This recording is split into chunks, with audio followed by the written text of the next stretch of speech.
Todos intentamos y esperamos cumplir nuestros sueños algún día. A veces el deseo de hacerlos realidad es tan fuerte que buscamos formas de llegar a ellos que no son correctas o que hasta pueden ser peligrosas. Nos imaginamos cómo sería nuestra vida con aquellos sueños cumplidos. Sin embargo, nunca pensamos que quizás podría ser lo último que vivamos. Hola a todos, ¿cómo están? Bienvenidos un día más al canal. Yo aquí como siempre les traigo un nuevo caso y esta vez se trata de la historia de Karina Holmer, así que sin nada más que agregar, vamos directamente a empezar. Karina Holmer nació el 23 de junio de 1975 en Allared, Suecia, un pequeño pueblo ubicado a 300 kilómetros de Estocolmo, conocido por ser tranquilo y con muy poca población. Karina era la menor de 2 hermanas. Su padre la describe como una buena chica que jamás se metía en problemas. Él creía que ella algún día tendría el mundo a sus pies, pues la consideraba muy inteligente, buena estudiante y responsable. Su hermana mayor, Joanna, era muy unida a ella. Ambas tenían una relación de mejores amigas. No se sabe con exactitud en qué momento de la vida de Karina ocurre lo siguiente, pero su familia decide mudarse a un pueblo llamado Hawaiian Árido, donde se establecieron de forma definitiva. A los 8 años, Karina participó en los Scouts, y aunque se la veía como una chica muy centrada, también era bastante soñadora y tenía un gran amor por el arte. A los 16 años escribió un poema. En una parte de este decía: «El regalo más rico que recibiste es la vida. No la tires ni la pises, manténla en alto con tus manos». Expresamente deja en claro que era una persona que amaba la vida y quería realmente vivirla al máximo. A medida que fue creciendo, Karina se fue volviendo cada vez más testaruda y perseverante para alcanzar sus metas. Si deseaba algo, era sumamente probable que lo consiguiera, y ella sabía muy bien lo que quería. Su familia rápidamente comenzó a admirar el hecho de que Karina jamás se daba por vencida. La joven desde siempre había tenido interés por los animales, y sobre todo por los caballos. Por esto se unió a un club de ponis donde aprendió a montar profesionalmente. Su personalidad obstinada hizo que prontamente sobresaliera con sus habilidades de montura, y no tardó en convertirse en la presidenta del club. Era realmente un ejemplo para todos sus compañeros. El alcanzar siempre sus objetivos llevó a Karina a tener cada vez más ambiciones. Llegó al punto en el que su pequeño pueblo ya no le alcanzaba para cumplirlas. Quería viajar y conocer el mundo, pero sobre todo, ansiaba visitar los Estados Unidos. En 1996, una vez que Karina terminó el colegio, decidió comprometerse para, finalmente, comenzar a explorar el mundo. Para ella era muy importante cumplir este sueño antes de establecerse y formar una familia, cosa que también deseaba. Sin embargo, económicamente no tenía los medios para viajar a Estados Unidos, su destino más anhelado. Por esto, Karina comenzó a considerar la posibilidad de irse a trabajar allí. De esta manera se enteró que muchas jóvenes de su edad viajaban a este país para trabajar como au pairs o niñeras de familias estadounidenses. Dichas familias, además del pago por el trabajo, también les brindaban un lugar de alojamiento que generalmente eran sus propias casas.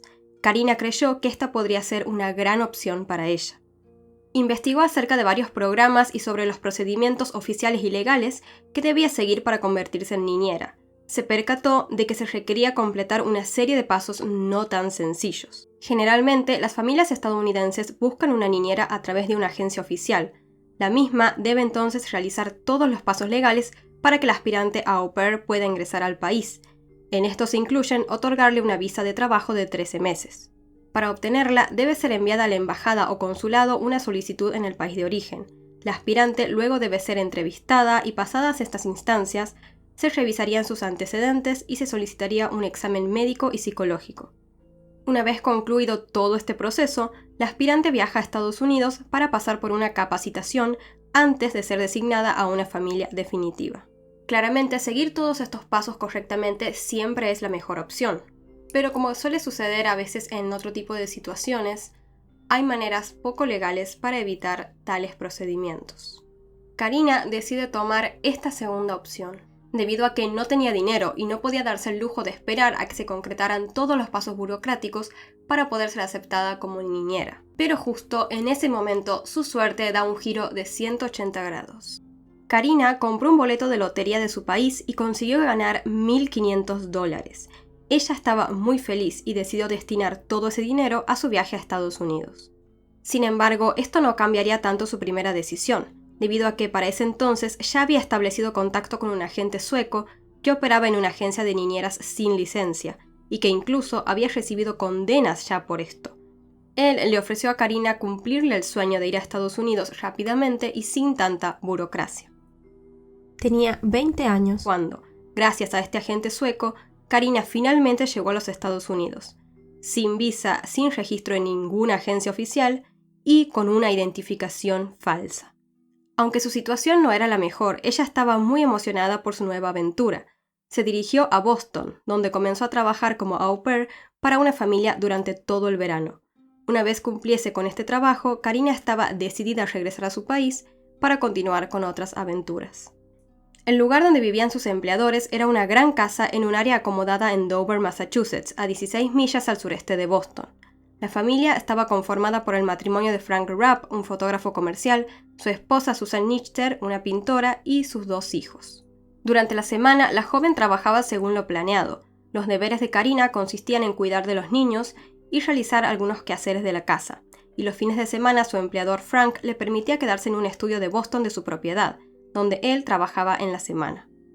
Karina desarrolló un gran vínculo con los niños que tenía a su cuidado. Se divertía mucho con ellos y estaba enamorada de la manera en la que las familias estadounidenses criaban de forma mucho más libre a los hijos, a diferencia de Suecia. Durante los fines de semana se iba al estudio, el cual quedaba en un lugar privilegiado para hacer turismo y disfrutar de la ciudad durante el día. Y, lo que era más importante para Karina, disfrutar de las discotecas en la noche. La joven decidió aprovechar esto al máximo. Se hizo amiga de otras niñeras extranjeras de la zona y pronto empezaron a salir todas juntas a conocer la vida nocturna. Uno de los vecinos de la familia dijo que Karina era una joven simpática pero reservada. Cuenta que no la solía ver mucho socializando con los otros vecinos. Sus empleadores, por otra parte, la describían como trabajadora, brillante y amable. La apreciaban bastante, sobre todo les agradaba que a sus hijos les caía muy bien. Karina les había prometido a sus familiares y amigos escribirles regularmente, y así lo hizo. En sus primeras cartas, ella se mostraba muy contenta y conforme con su nueva vida. Pero a medida que pasaba el tiempo, de a poco, esta alegría se fue apagando. Empezó a decir que quería ir a otro lugar a trabajar y experimentar. Contaba que se sentía estresada, puesto que siempre había demasiado que hacer en la casa, y que la experiencia no estaba siendo como la había pensado. Cuando realmente era feliz era en los fines de semana, momentos donde podía hacer lo que quisiera. A pesar de todo, ella era una joven de 20 años, y estaba en una edad donde lógicamente quería divertirse. En una de sus cartas, Karina le escribió a una de sus amigas y le comentó que había sucedido algo terrible, y que le contaría con detalle cuando regresara a casa. El 21 de junio de 1996 iba a ser para Karina un fin de semana más de fiesta con amigas. Esa noche, ella y otras 3 chicas se reunieron en el apartamento tipo estudio donde Karina se hospedaba. Luego fueron al distrito de los teatros, el centro de la escena teatral de Boston. Allí estaba Zanzíbar, un club popular de la zona en aquel momento. Cuentan que la gente que asistía a este local solía ser de clase alta, aunque el ambiente era bastante relajado. A pesar de ser menor de edad, Karina nunca tuvo problemas para ingresar a los clubes de Boston, gracias a su identificación falsa y al hecho de que las mujeres jóvenes rara vez son rechazadas allí, según cuentan. La velada para las niñeras consistió en bailar y beber demasiado, en el caso de Karina más de lo habitual. Durante el transcurso de la noche, varios hombres se acercaron a las jóvenes con intención de bailar con ellas y conocerlas. Karina sobresalía entre sus amigas debido a su ropa, llevaba un suéter gris brillante y pantalones plateados. Mientras estuvieron en el club, las amigas se separaron varias veces, pero siempre se terminaban reuniendo en algún punto. Karina, por su parte, estaba cada vez más y más borracha. Se hicieron las 2 de la mañana aproximadamente y Karina todavía estaba en el club con sus amigas, bailando y bebiendo. En un momento comenzó a sentirse mal y se dirigió hacia el baño. Una vez allí, se desmayó. La ayudaron varias personas a levantarse y cuando estuvo mejor, la seguridad del lugar tomó la decisión de expulsarla del club alrededor de las 3 de la mañana. Ella intentó volver a ingresar, pero fue rechazada. Sus amigas no se enteraron de lo sucedido y cuando decidieron regresarse a casa, buscaron a Karina por todas partes, pero no pudieron encontrarla. El club cerró y las jóvenes la esperaron fuera, pero al no aparecer decidieron irse a casa, suponiendo que ella había hecho lo mismo. A partir de ahora lo que sigue es una especie de recopilación de diferentes declaraciones de testigos, pero cabe destacar que muchos de ellos son testigos que también estuvieron en el club bebiendo toda la noche. Se dice que Karina, una vez salió del club, estuvo deambulando borracha y sola, hasta que llegó a un lugar que se conoce con el nombre de El Callejón. Todavía con ganas de continuar de fiesta, se encontró con un vagabundo, con quien estuvo bailando un rato. Luego de esto hubo una serie de supuestos avistamientos de ella por parte de diferentes testigos. Algunas personas afirmaron haberla visto subirse o ser obligada a ingresar a un automóvil con un grupo de hombres.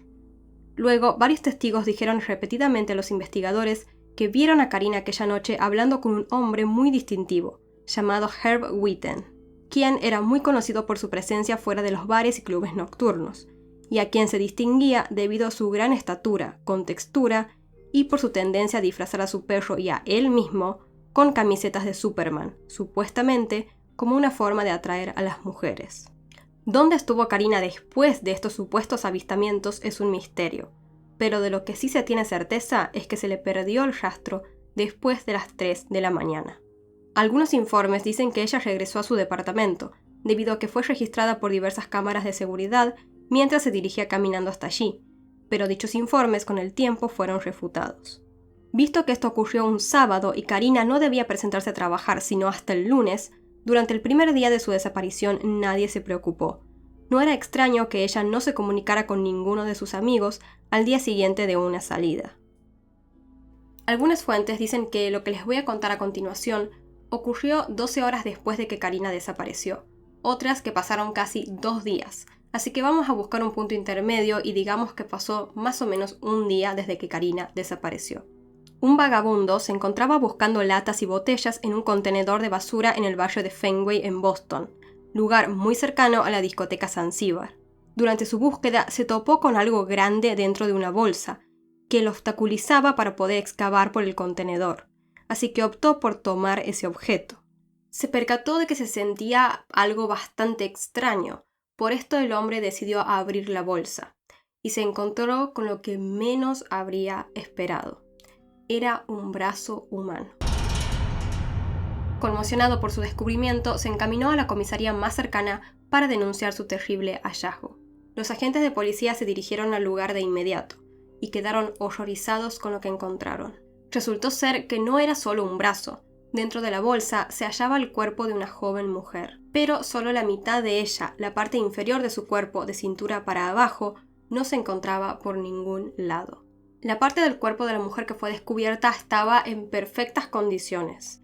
No había ni suciedad ni sangre, aunque sí se distinguía que en su rostro habría llevado maquillaje y que este fue limpiado de alguna manera. Se realizó una autopsia y se llegó a la conclusión de que la causa de muerte de la joven mujer había sido estrangulamiento. Tal realidad estaba demostrada por varias marcas que tenía en su cuello, al parecer de una cuerda. También tenía enrojecimiento en las muñecas, lo que sugería que había sido atada. Por otra parte, no había ni moretones, rasguños, ni ningún tipo de señal que sugiera que hubiera luchado contra su agresor. También se llegó a la conclusión de que había fallecido entre las 4 de la mañana del sábado y las 4 de la mañana del domingo, es decir, con 24 horas de margen. Como les comenté, el cuerpo estaba muy limpio, todo indicaba que había sido lavado. Parecía que quienquiera que haya asesinado a esta mujer sabía muy bien lo que estaba haciendo. Era alguien que claramente tenía herramientas para desmembrar un cuerpo, posiblemente también conocimiento de anatomía humana o animal. Los agentes intentaron descubrir quién era esta mujer, pero no llevaba con ella ninguna identificación ni ropa alguna. El detective Tommy O'Leary fue designado para comenzar la investigación de este caso, y de inmediato ordenó que se rastreara la zona en busca de cualquier tipo de información. Por ejemplo, si alguien había visto a la víctima, si había alguna chica reportada como desaparecida, si alguien había visto actividad en el contenedor donde fue encontrada, etc. Esperaba realmente que alguna persona haya visto algo en el lugar donde fue depositado el cuerpo, puesto que este contenedor estaba ubicado en un área bastante concurrida, donde solía haber movimiento a todas horas. Comenzar con esta investigación fue un poco difícil porque, como les comenté, el cuerpo estaba demasiado limpio, y esto complicó tomar pruebas forenses. Por otro lado, tampoco había manchas de sangre. Esto dejaba en claro que la víctima no había sido asesinada en el lugar donde fue encontrado el cuerpo. Aunque parecía que él, la o los asesinos fueron muy hábiles, hubo algo que se les pasó. En la bolsa donde colocaron el cuerpo encontraron una huella dactilar. pero en un inicio no se sabía a quién pertenecía. La policía llamó a la prensa para dar cuenta de su hallazgo y para ver si podían ayudarlos a identificar a la víctima. De esta manera, la noticia comenzó a salir en todos los medios de comunicación. Para ese momento ya había pasado el lunes y en la casa de los Rapp, la familia anfitriona de Karina, Frank y Susan habían estado intentando comunicarse con ella, dado que no se había presentado a trabajar. Frank vio la noticia del hallazgo del cuerpo de una joven mujer y tomó la decisión de ponerse en contacto con la policía para informarles que no podía comunicarse y no tenía noticias desde el viernes sobre su au pair. Les comentó a los agentes que ella solía pasar los fines de semana en clubes nocturnos de Boston, muy cerca de donde se encontró el cuerpo. La policía, tras oír esto, se puso en contacto con varias personas que habían estado con Karina la noche del sábado. El testimonio más interesante es el de una de sus amigas, otra au pair sueca, que dijo que Karina esa noche se había ido con un hombre a otra fiesta. Al menos hasta ese momento, puesto que fue llamada por la policía para identificar el cuerpo de la mujer encontrado. De esta manera ella confirmó que el cuerpo era el de su amiga Karina Holmer. Una vez identificada la víctima, el FBI continuó interrogando a las amigas de Karina y también a otros testigos con el objetivo de determinar cada movimiento de las últimas horas de vida de la chica con la mayor certeza posible. Uno de los primeros en ser interrogado fue Herb Witten, el hombre a quien varios testigos vieron hablar con Karina la noche del sábado, vestido de Superman, pues se confirmó que estuvo esa noche cerca del Club Zanzíbar gracias a diferentes imágenes de las cámaras de seguridad de la zona. Herb Witten contó que no sabía nada de lo que le había ocurrido a Karina, pero aunque su comportamiento de utilizar a su perro y pararse fuera de los clubes para atraer chicas no le jugaba a favor, tenía una coartada bastante factible. Estuvo conduciendo de regreso a su casa en Andover después de haber sido visto hablando con Karina. Tal hecho se comprobó gracias a que, mientras conducía, había recibido una multa por exceso de velocidad. Sería algo irracional, pero se podría pensar que Witten se encontró con Karina aquella noche, viajó hasta Andover, luego regresó, la secuestró, le quitó la vida y abandonó su cuerpo. Sin embargo, teniendo en cuenta que la autopsia constató que Karina falleció entre las 4 de la mañana del sábado y las 4 de la mañana del domingo, podría esta idea quizá no sonar tan descabellada. Cabe destacar además que algunas personas contaron que Witten solía tener varios comportamientos extraños, como si sufriera de alguna enfermedad mental, según lo describen. Solía estar bien, pero se enojaba y se volvía violento de forma muy repentina. Posiblemente Karina con Witten podrían haber hablado alguna noche anterior, teniendo en cuenta que este hombre tenía la costumbre de hablar con mujeres en las noches. Probablemente él quedó con algún tipo de obsesión con ella. El hecho de que haya estado con Karina la noche que desapareció y con su vehículo hace que sea muy probable que se haya ofrecido a llevarla engañada a su casa, por ejemplo. Podría haber abusado de ella. De hecho, también se creía que el cuerpo de Karina fue cortado por la mitad y su mitad inferior escondida para ocultar el hecho de que había sido agredida sexualmente, y su asesino quería asegurarse de que no hubiera rastros de su ADN que pudiera encontrarse en ella. Quizás en el momento en el que le dieron la multa, este hombre tenía a Karina dentro de su auto. De hecho, Witten podría haberlo hecho adrede, sabiendo que sería una excelente forma de probar su coartada. No obstante, los investigadores creen que es poco probable que Witten haya estado con Karina en el momento en el que recibió la multa. Aún así, la policía inspeccionó su auto, pero no se encontró con nada que indicara que Karina hubiese estado allí. Muchas personas además dijeron que no creían que Witten tuviera la inteligencia ni la prudencia suficiente como la del perfil del asesino, mucho menos experiencias para hacer cortes como los que tenía el cuerpo. Lo sospechoso y extraño fue que un año después del asesinato de Karina, Witten se suicidó. Se comentó que pudo haber sido debido a la exposición pública, al hecho de haber sido un fuerte sospechoso de un caso de este estilo y también por su inestabilidad mental. Durante un tiempo ocurrió un cierto debate de si, en realidad, había sido víctima de un crimen, pero nunca se encontraron pistas ni evidencias de que alguien haya hecho esto, ni por qué. Pero podemos suponer que Witten quizás sabía quién o quiénes habían matado a Karina y por esto decidieron eliminarlo. Sin embargo, muchas otras personas creen que efectivamente él se quitó la vida y lo hizo por ser culpable del crimen de Karina y por su temor a ser descubierto. Hay que pensar también que si los agentes tenían una huella dactilar y un sospechoso, sería extraño que no se hubiesen comparado sus huellas. Creo que la justicia tenía más evidencia de la que se dio a conocer para dejar libre a este hombre. Había pocos otros posibles sospechosos en los que los investigadores se pudieran concentrar, pero los empleadores de Karina, Frank Rapp y Susan Nichter, Claramente también debían ser investigados como posibles sospechosos. Los agentes interrogaron a la familia, pero ellos fueron muy poco colaborativos y hasta se mostraron bastante distantes. Además, ninguno de ellos tenía una coartada para la noche en la que Karina fue asesinada. Asimismo, también había ocurrido otro hecho demasiado dudoso.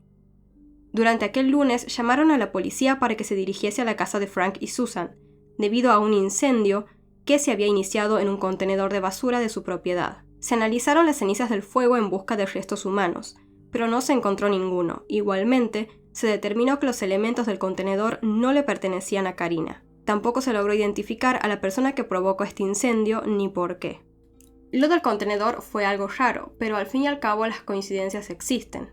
Sin embargo, sería demasiada coincidencia y tendrías que tener mucha mala suerte para que sucediera algo así justo en ese momento y te hiciera altamente sospechoso de un crimen. Algunas opiniones afirman que es bastante improbable que Frank y Susan estén involucrados en el asesinato de Karina, puesto que se preguntan si ellos tanto la querían muerta, ¿por qué esperarían a que ella estuviera el fin de semana en Boston si estaba en su casa todos los días del resto de la semana? Pero posiblemente decidieron hacerlo un fin de semana para pasar más desapercibidos y que no sospecharan de ellos. Además, también podrían haber hecho la llamada comunicando la situación a la policía con el objetivo de comportarse como personas normales que están preocupados por su niñera desaparecida. Pero esto no es todo lo que hace que los ojos estén puestos en esta dudosa familia. Algunas jóvenes niñeras que conocían y habían trabajado para Frank comentaron que él era una persona espeluznante, según sus propias palabras. Otras cuentan que él a veces solía coquetearles e incluso intentaba pasarse de la raya con ella. De aquí surgieron varios rumores que decían que Karina podría haber estado embarazada de su empleador Frank y que este sería el motivo por el cual no se encontró la parte de abajo de su cuerpo. Quizás esto era lo terrible que había ocurrido que le contó a su amiga en la carta, aunque esto solo se basa en especulaciones, y hay que tener en cuenta que Karina se pasó su última noche bebiendo alcohol sin ningún problema, lo que pone un poco en duda esta hipótesis. Por otro lado, se dice que no es extraño que las au pairs que vienen de otros países sean agredidas de diferentes maneras por sus empleadores. Esto nos lleva a pensar que quizás sea este el motivo real por el cual Karina comentó en sus cartas que ya no la estaba pasando bien. También se dijo que la familia podría haberse deshecho de Karina para protegerse, pues habrían descubierto que habían empleado y alojado a alguien que no estaba en el país de forma legal. Luego del primer interrogatorio policial, la familia afirmó que a partir de ese momento todas las investigaciones que se realizasen en torno a ellos las hicieran a través de su abogado. Y Frank comentó a la prensa que ellos no tenían nada que ver con este caso tan horroroso y que su familia estaba completamente devastada. La policía finalmente no encontró más nada en contra de ellos y decidieron dejarlos libres de sospechas. Sin embargo, muchos siguieron creyendo que la familia ocultaba información, debido a su poca predisposición a cooperar y al incendio ocurrido en su basurero.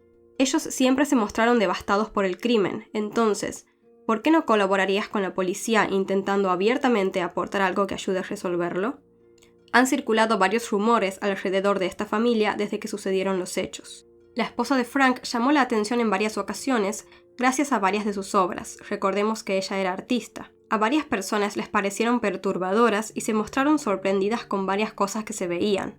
Bastantes imágenes que representaban situaciones violentas y muchas involucraban a una mujer, que, según dicen, se parece mucho a Karina. Muchos comenzaron a decir que lo que Susan hacía en las pinturas era recrear una historia real de algo que habían hecho, es decir, matar a Karina.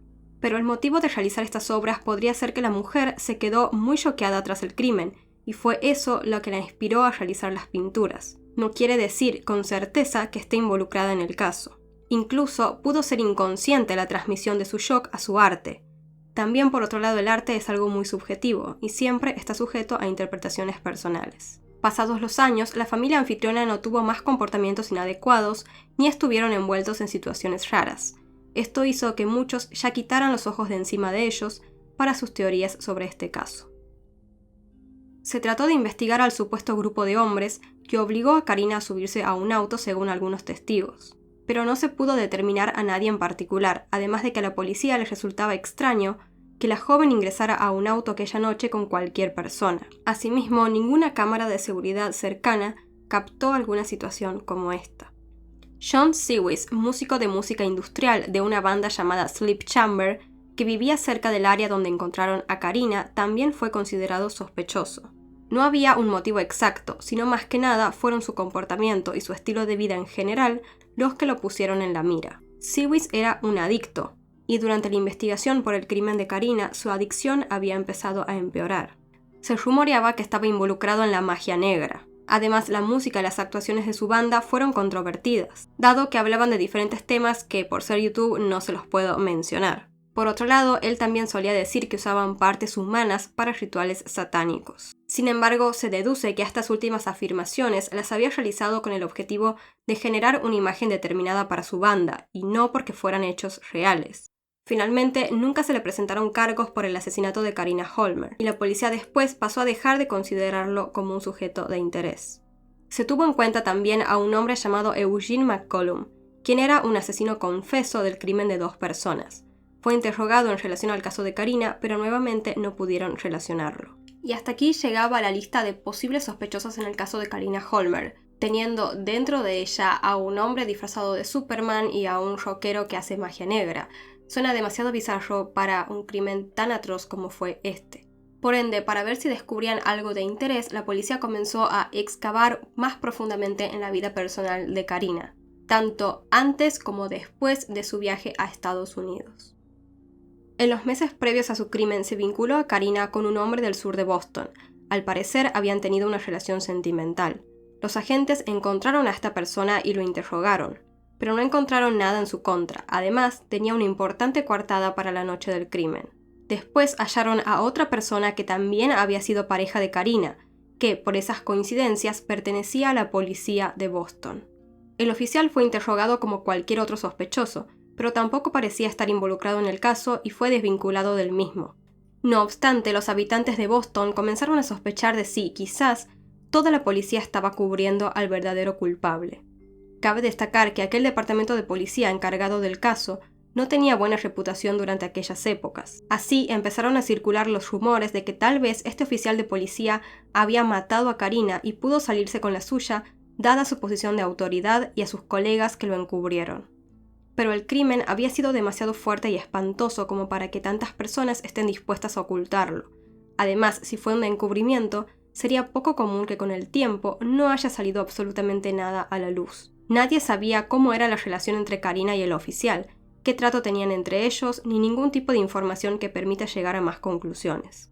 Lo que juega a favor de esta teoría es que es una realidad que un policía con experiencia sabría muy bien cómo realizar un crimen de este estilo, sin dejar ningún tipo de evidencia que lo llevara a ser descubierto, tal cual como ocurrió en el caso de Karina. Con la última esperanza de encontrar alguna pista, se revisó el loft donde Karina se quedaba los fines de semana. Todo parecía indicar que ella no había regresado allí después de la fiesta. Los agentes tomaron los registros telefónicos y a pesar de que se enfatizó mucho en la búsqueda, no se encontró nada relevante. Luego de esto, el caso quedó totalmente estancado. Sus restos fueron enviados de regreso a Suecia y le realizaron un funeral.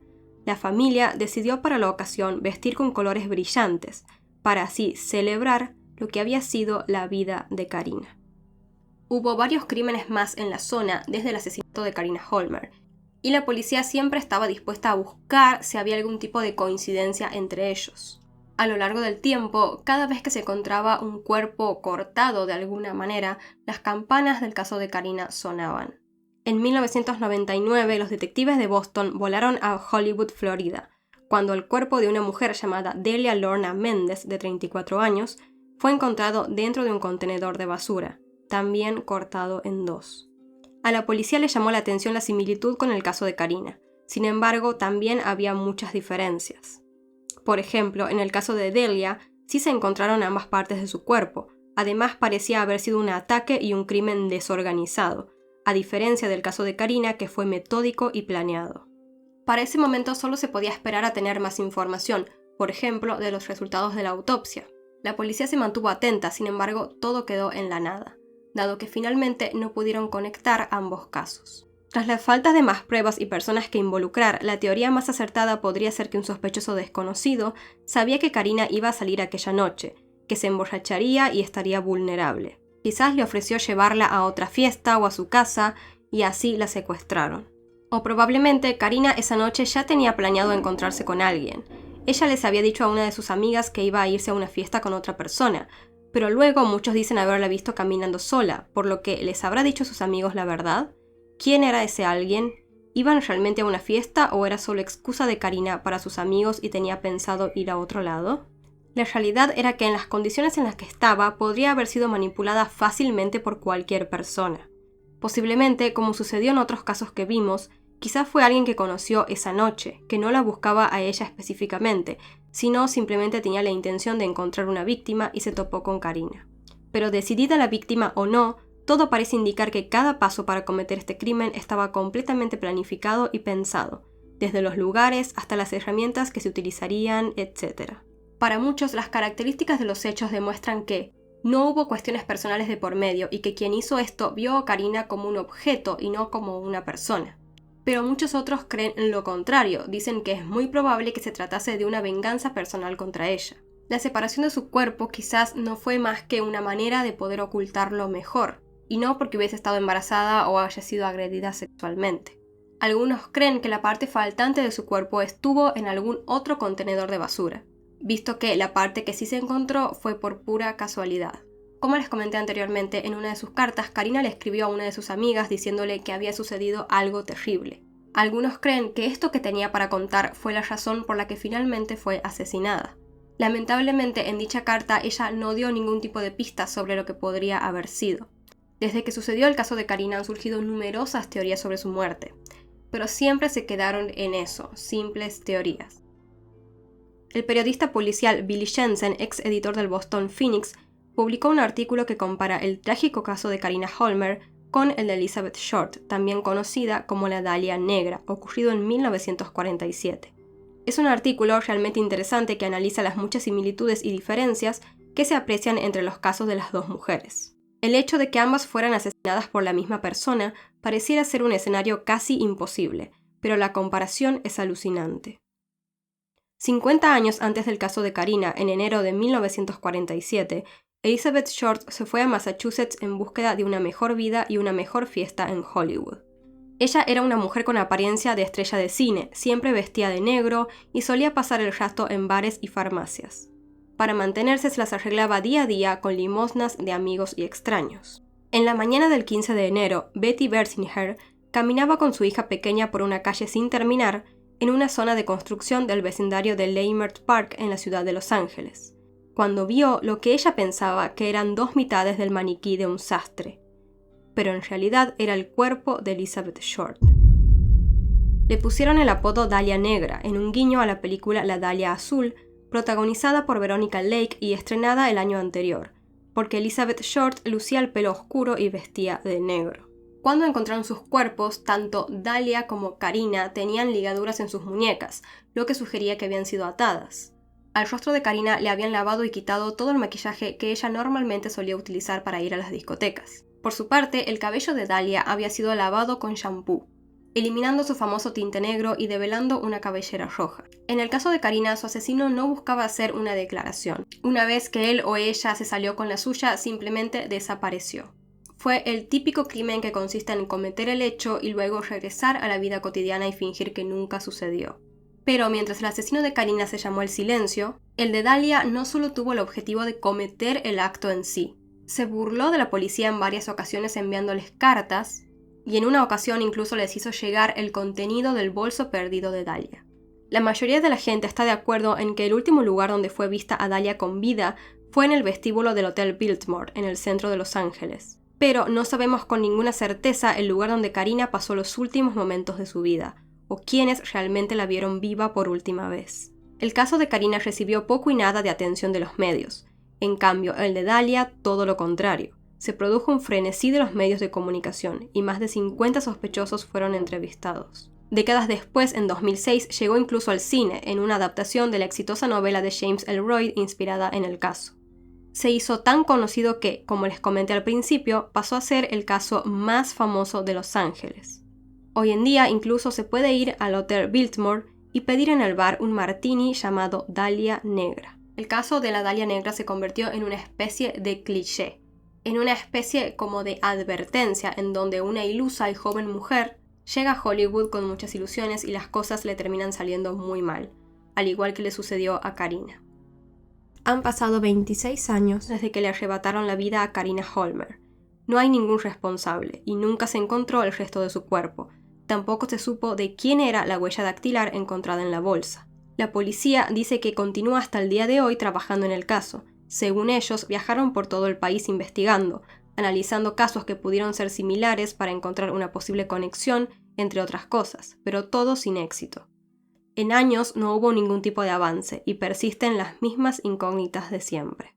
Para el fiscal David Mayer, el caso de Karina Holmer es algo que nunca lo abandonará. Él cuenta que hoy en día conduce por donde se encontró el cuerpo y no puede evitar pensar en ella. Para Mayer, el caso de Karina es aún más inquietante ahora que hace 20 años. Él cree que si este caso hubiera ocurrido en la actualidad, sería mucho más probable que se hubiera resuelto, dado el volumen mucho mayor de evidencia que se habría dejado atrás. Presumiblemente fotos de teléfonos celulares, mensajes de texto o llamadas.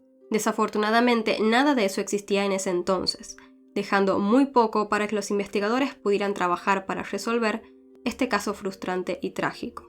Aparentemente, sea quien sea la persona que realizó esto, no cometió ningún error. No solo no lograron encontrarlo, sino también dejó muchas incógnitas sobre el caso.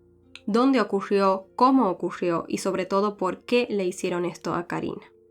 Y lamentablemente, aunque fue un crimen brutal, y dado que había tan pocas pistas, debería haber recibido mucha más atención, sobre todo de la prensa y de los medios, pero nunca se le dio suficiente. Además, su familia, al estar tan lejos del lugar donde ocurrieron los hechos, y ni siquiera hablar el mismo idioma, se les hace difícil la tarea de generar presión y buscar que el caso de Karina sea recordado y se siga hablando de él.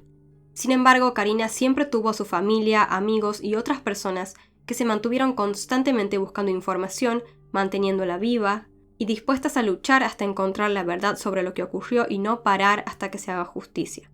Pues para la familia de Karina, la justicia sería la única satisfacción posible. Imagínense ustedes encontrar a un familiar de esta manera y no tener ni idea de quién lo hizo durante años. Es realmente espantoso. Pero la realidad es que está muy difícil que se logre una justicia como corresponde, porque por más de que se encuentre a un sospechoso importante, en este caso hay tan poca información que sería muy difícil obtener suficientes pruebas en contra de esa persona. Los mismos investigadores son muy conscientes de eso, e incluso lo reconocen. El caso de Karina Holmer pareciera enfriarse cada vez más con los años. Una joven hermosa y con muchas ganas de vivir fue a los Estados Unidos en búsqueda de una mejor vida y a cumplir uno de sus sueños, pero nunca se imaginó que sería el único sueño que podría cumplir. Perdió su vida y lo único que tenemos por seguro es que uno o varios criminales se encuentran sueltos, habiendo gozado todos estos años de su libertad sin pagar nada a lo que hicieron y posiblemente habiendo cometido muchos crímenes más. Ya muchas personas, tanto aficionados como investigadores profesionales, han perdido la esperanza de que este crimen algún día se esclarezca, o que al menos aparezca algo más de información o alguna pista. Lo único que podría pasar es que se halle alguna coincidencia con respecto a la huella dactilar, o que las nuevas técnicas y tecnologías para resolver este tipo de casos que existen hoy en día nos develen algún tipo más de información. Ahora cuéntenme ustedes, ¿creen que hay alguna esperanza de que este caso se resuelva? También me gustaría mucho leer en los comentarios sus teorías. ¿Creen que alguna de las teorías que les mencioné es la real o tienen ustedes alguna propia? En mi caso siento que no sé, muchas de las teorías pueden ser. Este caso me hace acordar mucho al de Kenia Monge, que les presenté hace un tiempo. Si no lo vieron, les voy a estar dejando por acá una tarjetita. Así que creo que pudo haber habido alguien que estaba esa noche en búsqueda de una víctima, que ya tenía planificado cómo haría todo si la consiguiera, y se terminó topando con Karina, o que quizás Karina sí conoció a alguien días anteriores o tenía pensado encontrarse con alguien y ese alguien ya había planificado hacerle lo que le hizo esa noche. Sí creo que descarto lo de Witten, el hombre este que se disfrazaba de Superman, porque, como les dije, la policía tenía una huella dactilar ya y seguramente la compararon con él y no encontraron coincidencia. Por algo lo dejaron libre, por lo que la verdad no creo que él haya sido. Para mí, decidió quitarse la vida, bueno, puede haber sido por miles de motivos, pero sí puede influir, supongo, la presión, el hecho de haber salido en muchos medios de noticias como un posible asesino y demás, más si ya era una persona con inestabilidad mental. Muchos de los casos que les vine presentando este último tiempo revelan la violencia y los peligros de las salidas nocturnas. Obviamente nunca ninguna víctima va a ser culpable de nada, nunca el hecho de salir a divertirte de tomar o lo que sea va a justificar que te hagan nada. Pero ya sabemos que el mundo es un lugar peligroso, así que hay que cuidarse cada vez que salgamos de noche, porque lamentablemente todavía existe un poco de esta cultura de salida nocturna es igual a violencia, también como vimos en el caso de Fernando Baez Sosa, que si no lo vieron les voy a dejar por acá una tarjetita también. Así que hay que estar siempre atentos, cuidarse mucho y cuidar a nuestros amigos o a las personas con las que salgamos. Esto fue todo por el video de hoy. Les pido disculpas por mi voz, estoy bastante congestionada, así que por eso probablemente me escucharon raro, así que bueno, les pido disculpas. Si les interesa este tipo de contenido, no olviden suscribirse al canal y activar la campanita de notificaciones para que YouTube les avise cada vez que suba un nuevo video. Les dejo como siempre por acá mis redes sociales, por acá un botón para que puedan suscribirse, y si les interesa apoyar mi trabajo también tienen abajo el botón de super gracias que lo habilitaron hace poquito, así que estoy súper contenta con eso. Y eso es todo por hoy, muchas gracias por verme, les mando un beso enorme, cuídense mucho y yo los veo la próxima.